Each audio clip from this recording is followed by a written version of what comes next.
Hello, and welcome to part 2 of the Genesis Bible study. Today we will be covering Genesis 1 and 2, the creation narratives.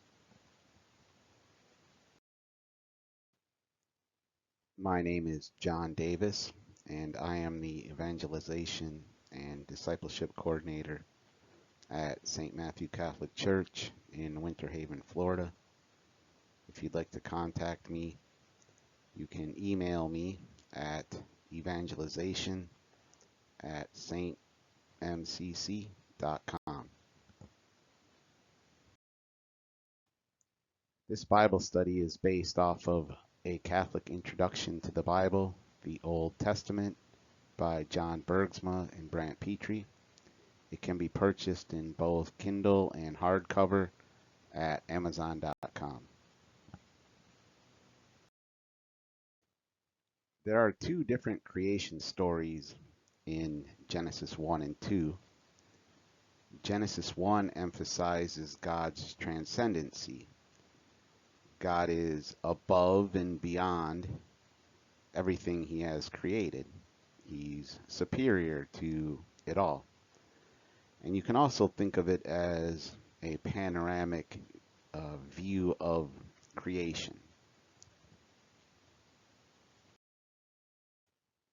Genesis 2, on the other hand, emphasizes God's immanence, or that he is near to his creation. God is always present within the universe and is close to humanity. You can also think of it as a zoomed in version of creation. Very much like you'll see in movies where they'll start a scene and it'll be zoomed out, and then after a few seconds it'll start zooming in towards the action. You can kind of think of these two creation stories as doing the same thing. I think it's important to compare Genesis to other creation stories at the time. We're just so accustomed to it that we just think that other creation stories probably were the same. But if you look at Genesis in comparison to others from around that time, you'll see that Genesis was quite unique in the way it told the start of creation and the start of man. Non-biblical creation stories, they tended to focus on the origin of the gods, how the gods came to be. In Genesis, there's no explanation for the creation of God.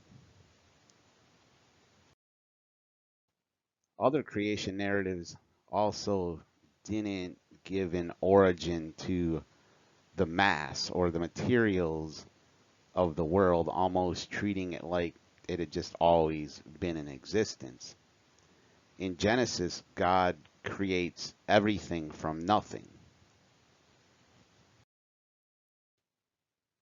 In non-biblical creation stories, the gods created more than one human couple and a multitude of cities, whereas in Genesis, God formed only one human couple, and the rest of the human race came through that one couple.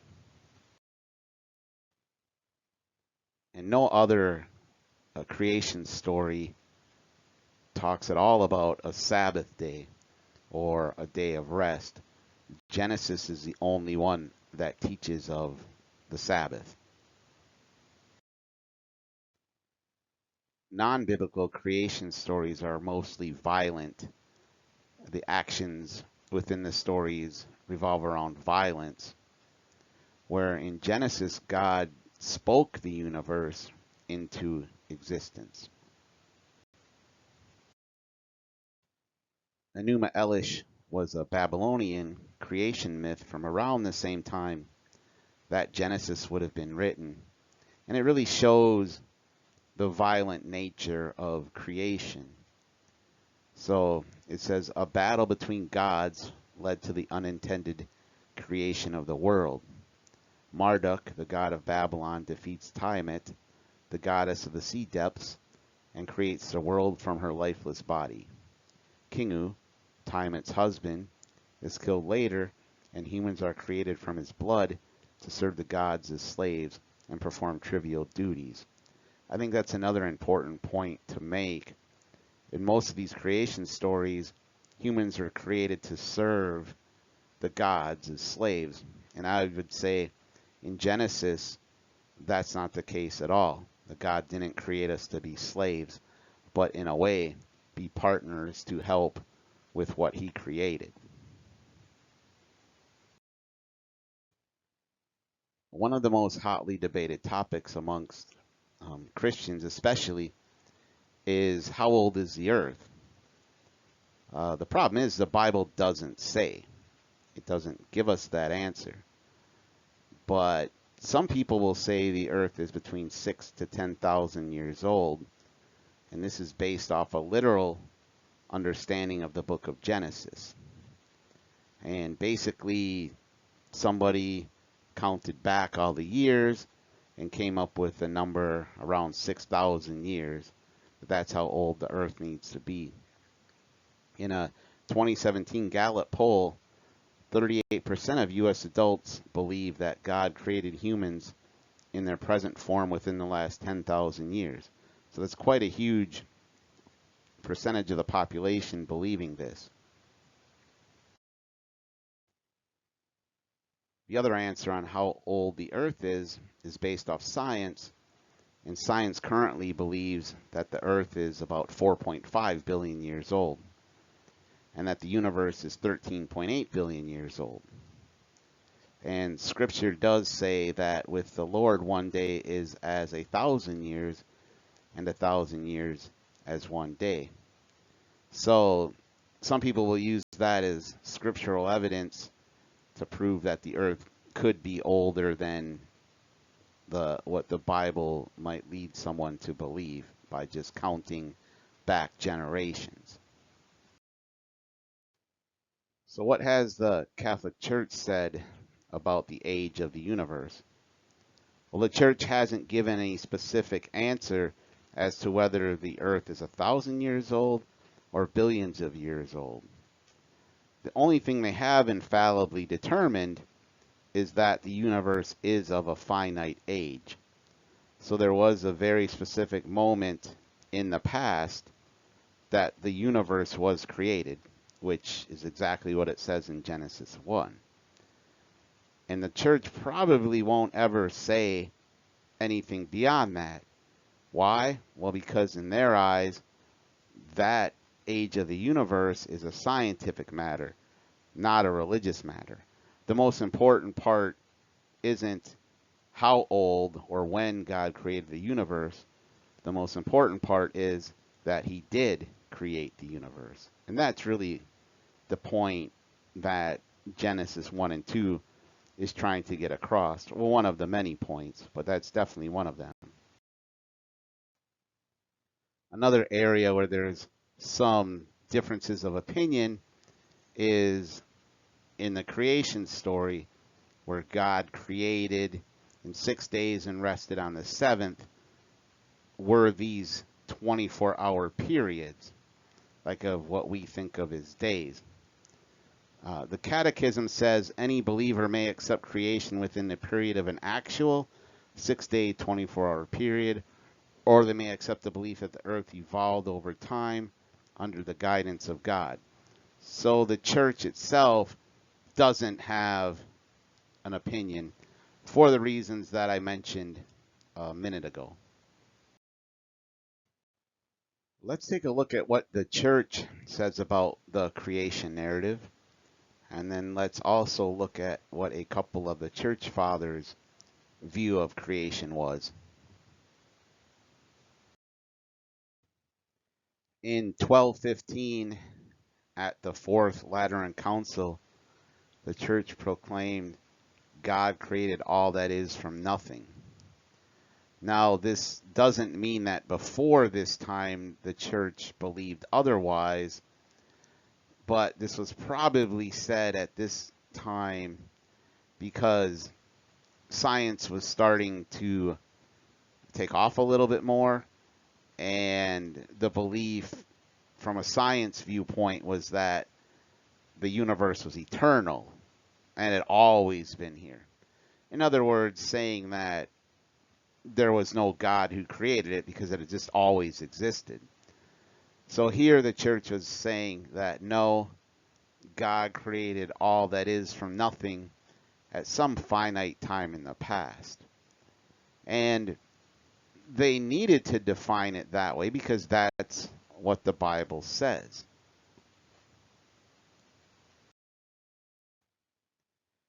St. Augustine of Hippo, who lived in the 4th century AD, his viewpoint on the 6-day creation narrative was that you shouldn't take the days as 24-hour literal hours. But unlike most modern people who believe the same thing, he went to the other extreme.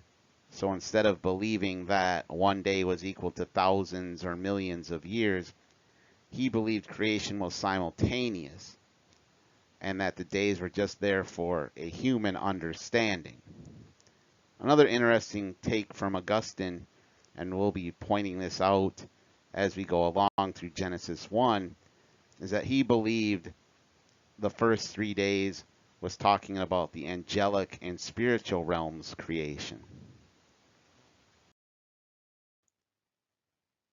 St. Thomas Aquinas, who lived in the 13th century, a little later than the Fourth Lateran Council, but in the same time era where the scientific consensus was that the universe was eternal, his viewpoint on it was that creation was meant to be figured out by metaphysics and theology, and it's not a subject for the natural sciences.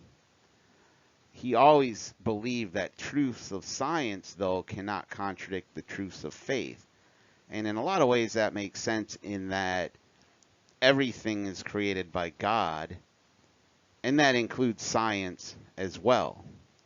So there can be no contradictions there. The problem that we run into is the human interpretation of both science and faith. Sometimes science gets it right, sometimes science gets it wrong. I mean, it wasn't but 400 years ago or so that scientists used to believe that frogs spontaneously came from mud. And later that was proven false. But then there's also things in faith that people could get wrong, and later interpretations can change that. So it's not that the truth for science or the truth from faith isn't there. It's just a matter of us as humans discovering what that truth is.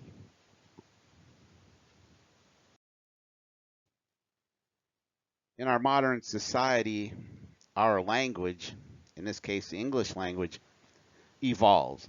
So things can take on different meanings. Words can mean something at one time and take on a completely different meaning later on, slang and things like that. But that a lot of times leads to a blurring of definitions. So I think it's important to point out the difference between creation and make, because I think a lot of times we would think that these mean the same thing because we kind of use them interchangeably, but they don't. And it's important to understand the difference as we move forward with this Bible study. So to create is to make something out of nothing, to cause it to completely exist. Whereas to make is to produce something from something else. So you change one thing into another thing. And I think it's not too hard to understand this in that nobody says that you are creating a house. They'll say you're building or making a house because you are making it out of pre-existing material, wood, concrete, things of that nature. Okay, so before we delve into Genesis 1, a couple things to quick point out. One, and this will apply for the rest of this Bible study, I think a lot of times people get caught up in the fine print, and I'm not saying we won't talk about some of the quote-unquote fine print in the Bible, but I want everyone to get the bigger picture out of this as well. So we're going to be focusing on both, but I want to keep in mind the bigger picture. One other thing to keep in mind is that the first 5 days of creation go by really fast. And then once man is created on the sixth day, things slow down. Another important consideration when it comes to the creation story is that this is not an eyewitness account. How do we know this? Well, if you want to say Moses wrote the Bible in 1500 BC, well, the events of the creation story would have taken place, even if you believe in the young earth, would have taken place thousands of years before that. One last thing I want to touch on before we move forward is Augustine's view on literal versus figurative when it comes to Genesis. It's a lot to take what he's saying, but it's a good thing to kind of reflect on, because I see this as happening all the time when people are trying to interpret the Bible. So he says, if a Christian is found to be mistaken in a field that others know well, and they hear him defending his foolish opinions about our books, how can they trust those books on topics such as the resurrection of the dead, eternal life, and the kingdom of heaven, when they believe that these books contain falsehoods and facts that they themselves have learned from experience and reason? Those who carelessly and incompetently expound upon the Holy Scriptures create untold trouble and sorrow for those wiser brethren when confronted with their harmful, false opinions. They will attempt to defend their foolish and clearly false statements by citing Holy Scripture, reciting passages from memory that they believe support their position, even though they lack comprehension of both their words and their arguments. Now, as I said, I know that's a lot to take in, but maybe read through it, play this part back, and reflect on that as we move forward. So let's start with day 1 of Genesis. Genesis 1:1 says, "In the beginning God created heaven and earth." Now there is no Hebrew word for universe, so heaven and earth expresses that same meaning. And by using the word created, that suggests that there was no pre-existing material. So heaven and earth is what is called a Hebrew merism. And we have modern day merisms like the rich and the poor, the young and the old, where there is no mention of the middle class or middle-aged people. So when you say a statement like that, that really is including everyone, from rich and everyone in between to the poor, from the young to everyone in between and the old. So when it says heaven and earth, that's really saying God created everything that exists, from the heavens to the earth and everything in between. Or in other words, God created everything. Genesis 2:2 states, "The earth was without form and void." And I guess first it should be noted that the heavens are not formless, void, and dark. This is just talking about the earth. So form is the type of thing an object is that is determined by its form. Form can be considered kind of like your essence.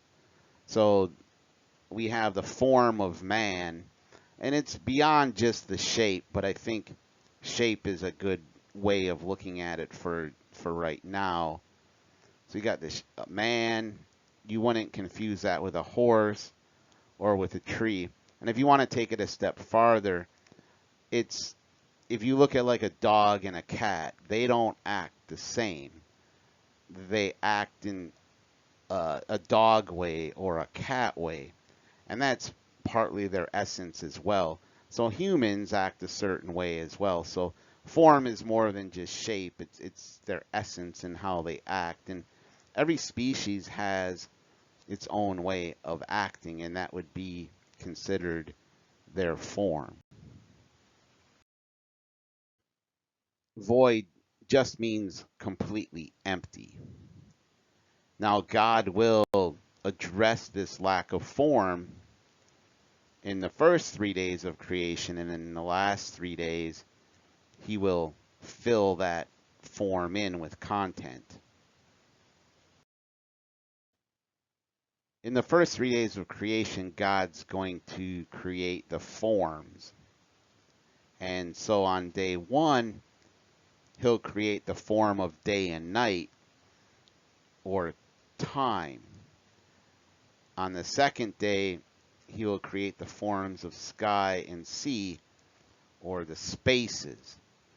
And then on day three, He'll create the form of dry land and vegetation or the habitat. Then on days 4 through 6, He'll populate these realms or forms with appropriate rulers. So on day 4, it's the sun, the moon, and the stars, and those are ways that we mark time. And even in the ancient times, that was actually the main way that they marked time. And then day 5, it'll be the birds and fish. They traverse these great spaces that He created in day 2. Then last, He'll create animals who will dominate land, and then man who will rule over all. Genesis 1 and 2 then states the Spirit of God moved over the waters. And not every translation will use the word spirit, but that seems to be the right word to use. And it's the first indication in the Bible of the Trinity. So you could take the Spirit being the Holy Spirit. Genesis 1:3 says, "Let there be light." Now, how can there be light in day 1 when the sun and the moon don't come about till day 4? Well, if you want to take a literal interpretation of Genesis 1, then you could say, well, it's just particles of fire, and He hasn't formed the sun yet, but that's fine because there's particles of fire. Maybe it was a bright cloud like what He used to accompany the Israelites on their Exodus, or it was an imperfect sun, or it was a cloudy day. Those can be used to kind of get to that answer in a literal sense. If you don't take it literally, then you're fine. What's really interesting, though, is St. Augustine's view on this. He thought that when God made light, that He was actually talking about the creation of angels, and that's what the light was. Genesis 1:4 states, "And God saw that the light was good." So if you want to believe that that was the angels being created, that was good. But God only creates good because God is pure good. So anything He creates is good. It could not be otherwise.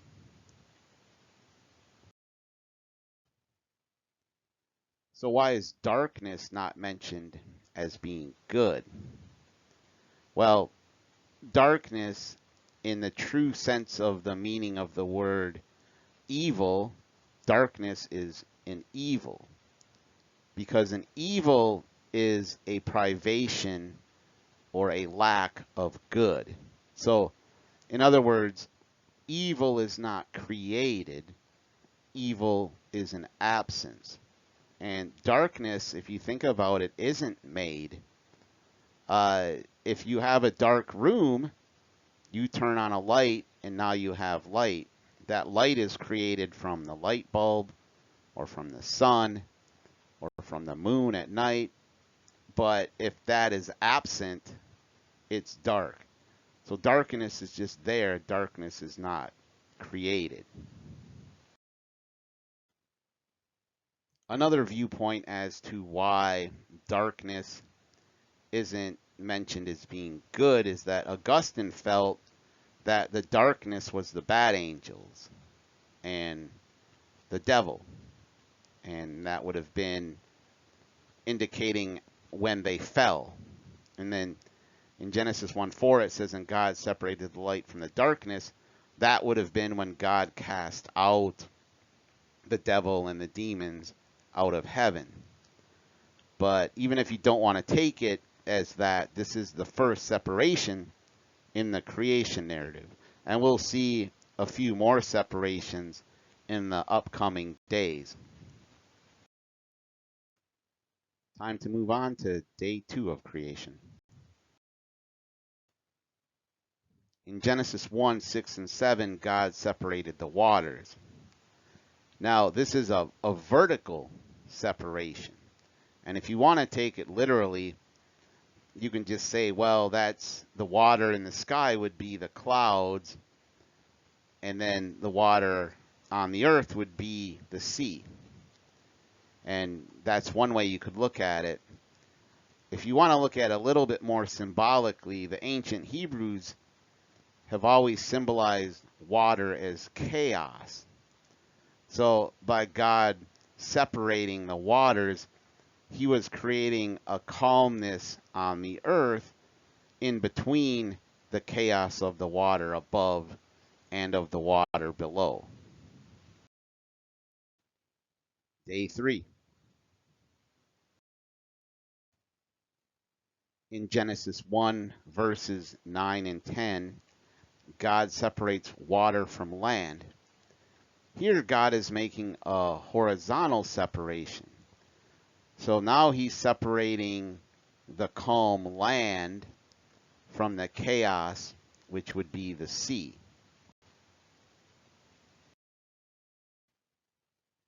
What's kind of interesting is the symbolism of these last two separations. You can look at it like we have a vertical separation and then a horizontal one, and that kind of forms the image of a cross. So the first 3 days were the creation of those forms. And now at day 4, we're going to move on to the filling in of these forms with the appropriate rulers. Genesis 1, verse 16 states, God made 2 great lights, a greater light to rule the day, and a lesser light to rule the night, and the stars.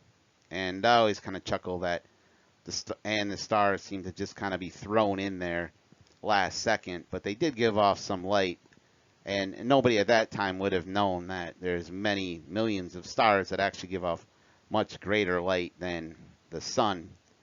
But of more importance is the fact that the sun and the moon are not named. The author could have named the sun and the moon, but the reason he chose not to was because those names, the sun and moon, were the names of gods of other religions. So the author, not wanting there to be confusion on this book having multiple gods, just said great light and lesser light. That way there'd be no confusion on this book being about multiple gods. Let's move on to day 5. Genesis 1 verse 22 says God blessed the sea creatures and birds.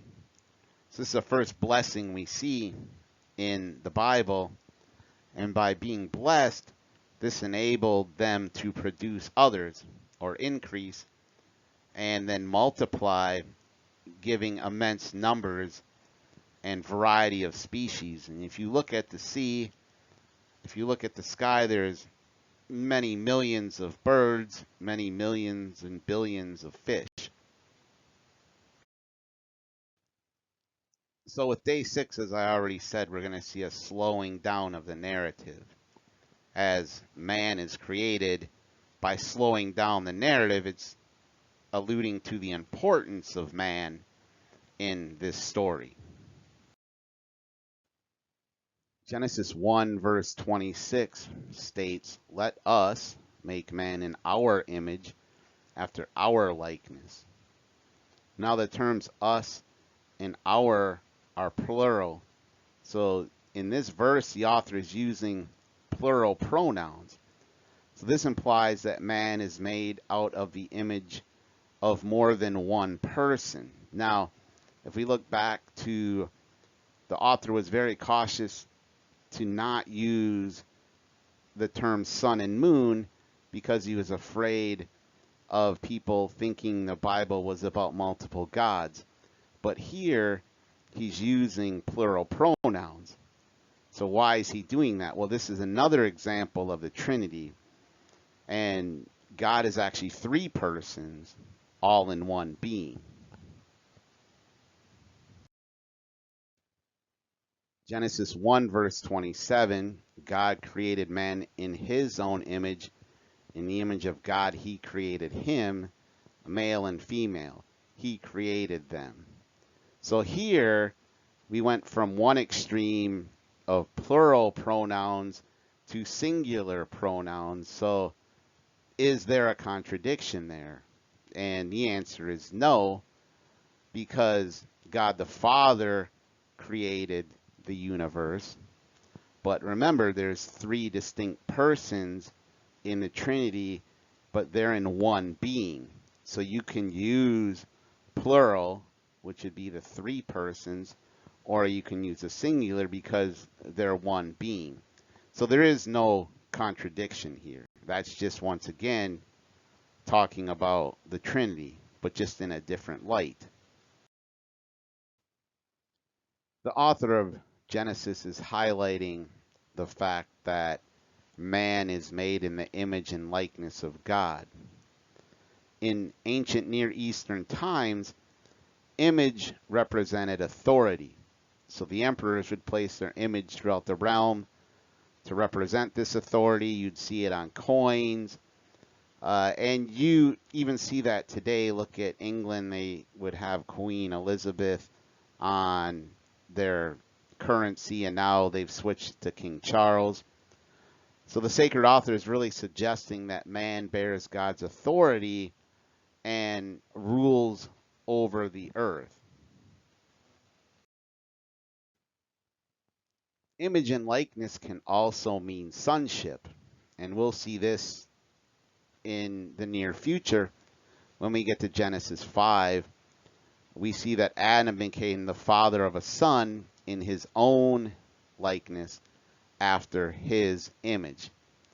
And Adam being a son is also explicitly asserted in Luke, where it says the son of Adam, the son of God. So how is Adam a son of God? Well, in antiquity, they recognized 2 kinds of sonships. One natural, one adoptive. And we kind of have the same today. But unlike other Near Eastern creation stories at that time, Adam was not a natural son of God. He did not come about from a sexual encounter amongst the gods or from the gods and humans. So Adam is not a natural son of God, but an adoptive son. And once again, this is another way to highlight the difference between Genesis and other creation stories of the time. Another interesting point about adoptive sonship from ancient times is that adoptive sonship was always established by means of a covenant. And this will be the first of many times throughout Genesis that you'll hear the term covenant. And it's not mentioned specifically in Genesis 1 and 2 like it is in later books, but there's strong evidence that it's implied. So, what is a covenant? Well, a covenant is an exchange of persons. And this differs from a contract, where a contract is an exchange of services. And unlike a contract which can be broken, a covenant is indissoluble. Another interesting point about covenants is that covenants always have signs. And the sign of the covenant that God makes with Adam is actually the Sabbath. If you look ahead to Exodus 31, verse 16, where it kind of talks about the Sabbath, it's not established there. And why they don't mention it being established there is because it was actually established at creation. In Genesis 1, verse 28, God also gives man the same kind of command and blessing that he gave to the creatures of the earth. So increase and multiply and fill the earth and subdue it. So here God is giving authority to man to rule over all the creatures of the earth and actually of the earth itself. So by using a word like subdue, God is making Adam the first king of the earth. So when God mentions fill the earth and subdue it, and then he also says and have dominion over the fish of the sea, that's very much similar language that's used to establish kings in later verses of the Old Testament. And here's two examples of that in 2 Samuel's chapter 8, verse 11. These also King David dedicated to the Lord, together with the silver and gold, which he dedicated from all the nations he subdued. In other words, all the nations he was king over. And then in 1 Kings chapter 4, verse 24, it says, for he had dominion over all the region west of the Euphrates. Once again, that means he ruled over those regions. So there we see subdued and dominion being used explicitly to talk about being a king. So there's good reason to conclude that Adam is being established as the first king over all of creation. A third title bestowed on Adam from God that is often overlooked is that Adam is established as the first priest. Adam's mission in the garden is to till and to keep, and that can have a double meaning. It can mean that he had horticultural duties to tend the garden, ensure its growth, but the combination of the words work and guard is only found elsewhere in the Pentateuch when talking about Levitical priest duties in the tabernacle, and that happens 3 different times in Numbers. So Genesis is portraying Adam as a priestly figure assigned to serve in Eden as its priest. And the first prefiguration of Jesus in the Old Testament is actually Adam. So Jesus is often called the new Adam. So how is that so? Well, we see that Adam was a son of God, He was established as the king over all of creation, but he's also a priest. Now, here's where it goes horribly wrong for Adam. He was tempted by the devil, as we'll see next time, and failed. And because of this failure, he brought death into the world through his disobedience to God. So for Jesus, he was also a son, a king, and a priest, just like Adam, but that's where the similarities end. Jesus was tempted by the devil and he passed. And he brought life into the world through his obedience to God. If you remember the Garden of Gethsemane, he didn't want to go through with it, but he still did. So he was showing obedience there. Genesis 1 verse 29 says, "Behold, I have given you every herb bearing seed upon the earth, and all trees that have in themselves seed of their own kind, to be your meat." So here, God is saying, eat of the fruits of the trees, but don't eat animals. And then in Genesis 1 verse 30, God gives the same command to all the animals. So lions at this stage of the game were not eating lambs. They were also eating fruit only. So this is really saying that there was no death pre-fall.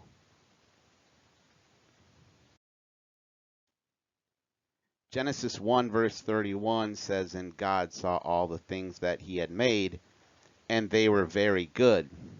So after creating man, now things weren't just good, they were very good. So that really kind of sets man apart from the rest of creation, in that man is very good. The first few verses in Genesis 2 are still the same creation narrative. So Genesis 2 verse 2 says, "He rested on the seventh day from all his work which he had done." And some scholars say that this whole creation narrative is actually about the Sabbath and resting. So the author puts this creation story into a 1 week period so the reader can understand that on the seventh day you should rest. And that actually goes in line with what Augustine was saying about creation as well. And the thought process here is just that this book is not concerned about science, but it's about the religious importance of creation.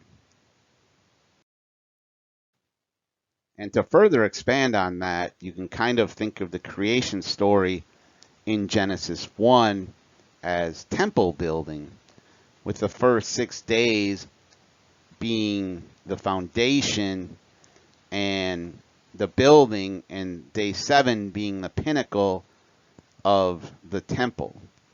And it makes even more sense when you realize that Adam was a priest, so he would have been in charge of this temple. Now let's move on to the second creation story.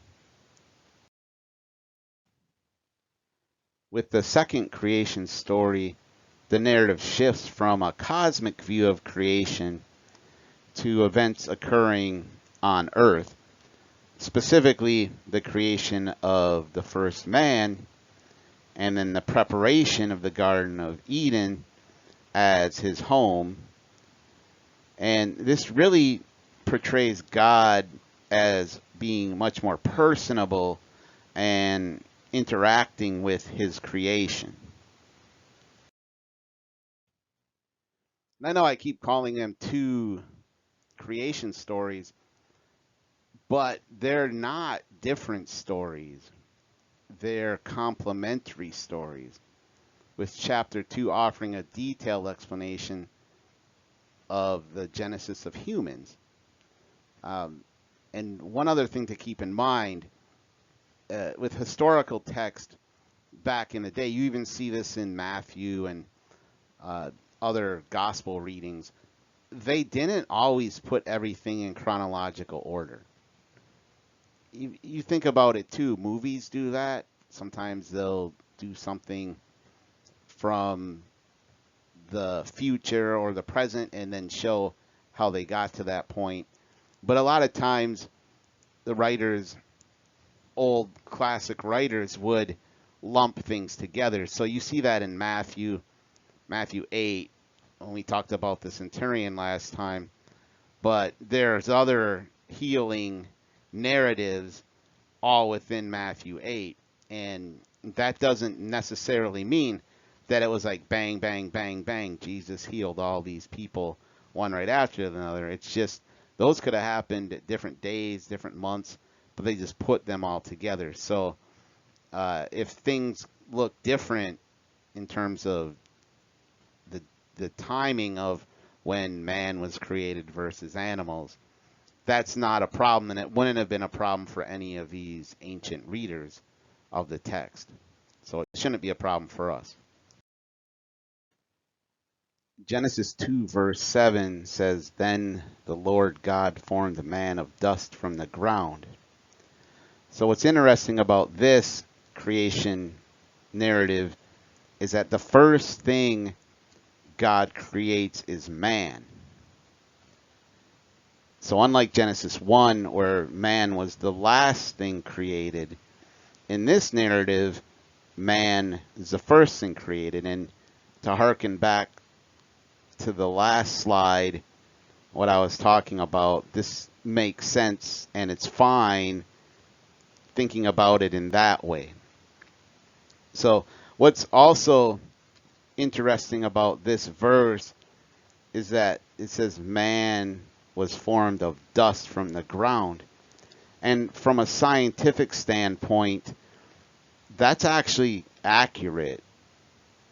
All the atoms in your body have been recycled from other things. So we are formed from dust in a way. We are formed from the materials of the earth. But I think this is more to do with the fact that it's talking about the material part of our body.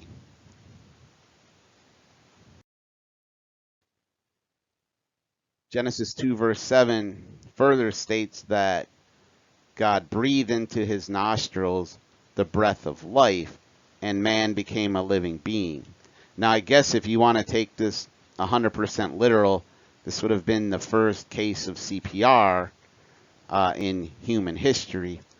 But I think more importantly is the point that this was God putting a soul into man. And that was done without any pre-existing material as well.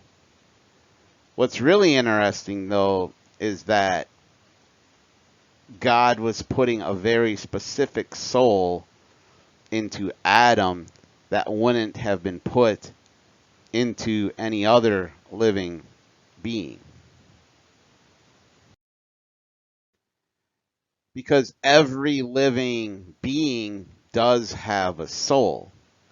And there are three different types of souls.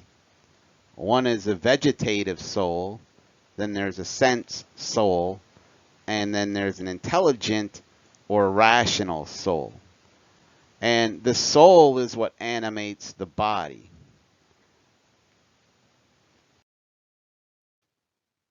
The lowest form of a soul is a vegetative soul. And a being with a vegetative soul can self-nutrition, has growth, and reproduction. And any higher soul will also have these abilities as well. So every sense soul or intelligent soul can also eat, can grow, and can reproduce. So beings with a sense soul, like animals, they also can have sensation. So they have the 5 external sensations: sight, taste, touch, smell, hearing. But then they also have 4 internal ones: 1, common sense, imagination, memory, and then they can estimate things. And a good example of that is, you can think of a cat. Sometimes before a cat jumps, it's kind of thinking, can I make this jump, can I or not? And then you'll see it jump, but you can tell that it's really kind of thinking about whether it can make that jump or not. Now, an intelligent soul is limited to God, to all the angels, including demons, and to humans. So in one way, that's how we've been created in God's likeness as well, is that we have an intelligent soul.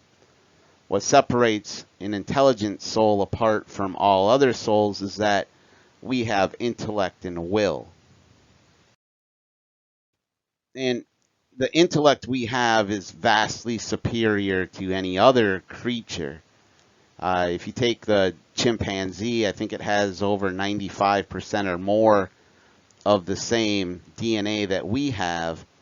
But I don't know any chimpanzee who's built a road or a car, never driven a car, never built a skyscraper, never been to the moon. Unless, of course, you are talking about the Planet of the Apes. But that's a whole nother topic. But the point is, if God didn't put an intellectual soul in us, and you just wanted to go off evolution, why isn't there all these other species who maybe there's one who could build a road or could build a nice house? You know what I'm saying? So there's just this huge gap in between us and every other creature that's been created in terms of our intellect. And that's because we have that intellectual soul. How our will differs from other creatures can be kind of explained through the example of eating. So dogs are hungry, and then dogs eat, and then usually dogs will stop when they're full.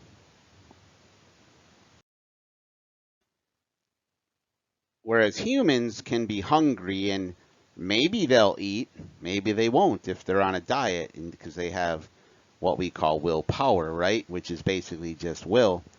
But even sometimes humans eat until they're full, but sometimes they stop before they're full, or sometimes they eat well past when they're full.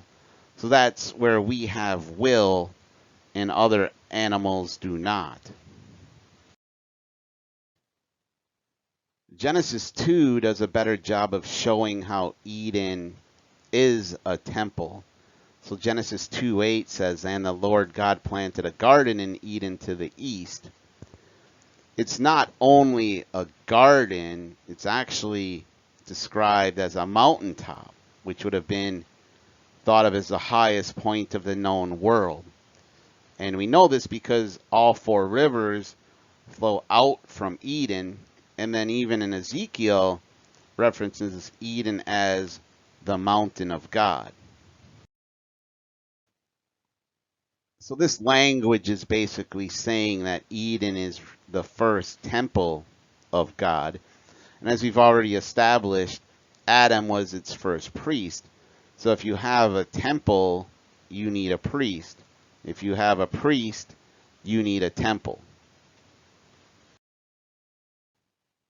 So where was the Garden of Eden? Well, in that green circle, that's probably about where Eden was. The Tigris and Euphrates rivers are still around. It's obvious who would have needed to be near those locations where they kind of meet. Of the 4 rivers mentioned in Genesis, we do know where the Tigris and Euphrates are, like I just said. But the Pison is currently concealed beneath sand dunes, and it runs northeast of Kuwait, whereas Gihon was in Kush, perhaps in the Kassite area in the mountains of Mesopotamia. But Nobody knows for sure. There's been some thought that maybe it runs through Ethiopia, but most people would say no to that. Genesis 2 verse 9 is the first mentions of the tree of life and the tree of knowledge of good and evil. The tree of knowledge of good and evil will play a huge role in the fall of Adam and Eve, and we will be talking more about both of these trees next time. In Genesis 2 verses 16 and 17, God forbids Adam and Eve from eating of the tree of knowledge of good and evil. And a lot of times people will say, well, how unfair, but they fail to overlook the fact that really God is allowing them to eat of every other tree of the garden. And then secondly, that's the only law that Adam and Eve have, is to not eat of this one tree. That's the only law that God has set down for mankind at this stage of the game. So I don't really think having one law is unfair. Look at the many, many laws we have right now. Genesis 2 verse 18 says, "It is not good that the man should be alone." So God is realizing that something is not good with his creation. And if we go back to our definition of evil, evil is a lack of good, right? Or an absence of good. And here Adam is absent of something, companionship. So God's going to try to quote unquote fix this problem. But if you want to take this literally, then you would have to admit that God made a mistake. And we know that God is all-knowing and can't make a mistake. So I think this is a little bit of evidence to take this more metaphorically than literally. Genesis 2 verse 19 is God's first attempt at fixing this problem of Adam being alone. So God creates all the beasts of the field and every bird of the air and brought them to the man. So Adam named everyone. But this first attempt is not successful. So once again, if you want to take this literally, then you would have to say that God made a second mistake. And as I already said, God can't make mistakes because he's all-knowing. So God's second attempt is to create a like being to Adam. So in order to create a like being like Adam, God takes a rib from Adam to form a woman. What this is really saying is that by taking the rib from a man, that the woman is of the exact same nature as the man, thus is complementary to the man, but is not a slave. She's complementary to him and has the same dignity as man.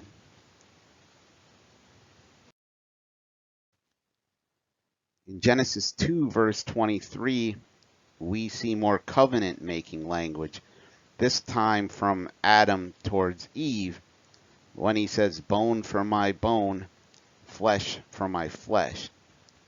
And we know this is covenant making language because these are the same words used elsewhere in the Old Testament in covenant making between David and Israel. In 2 Samuel chapter 5 verse 1, it says, "Then all the tribes of Israel came to David in Hebron, saying, Behold, we are thy bone and thy flesh." So there they're declaring a kinship to David, whereas Adam is declaring Eve to be his wife and hence his family. Between verse 23 and 24, which says, "Therefore a man leaves his father and his mother and cleaves to his wife, and they become flesh," this is covenant talk about a marriage. So what's important to remember about a covenant is that it's forever. You can't dissolve it, indissoluble. So that's what's being done here in these two verses.